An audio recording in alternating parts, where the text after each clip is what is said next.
Hello, welcome to Do It Yourself channel. Today I will show you where to find the option and how to set up our screen time goal in Samsung Galaxy S22. So where to look for this option and how to set it up. We need to go to settings, of course, then we are looking for our digital well-being. Here it is, digital well-being and parental controls.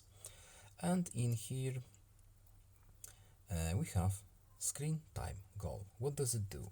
Set a goal to help manage your screen time. So how to set up this goal? We just simply need to tap it here, and here we have our goal.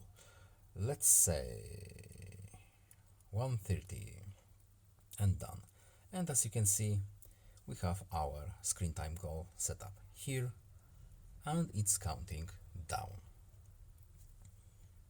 That's it. I hope this video was helpful to you. Please leave a like and subscribe. Have a nice day and see you in the next video. Goodbye.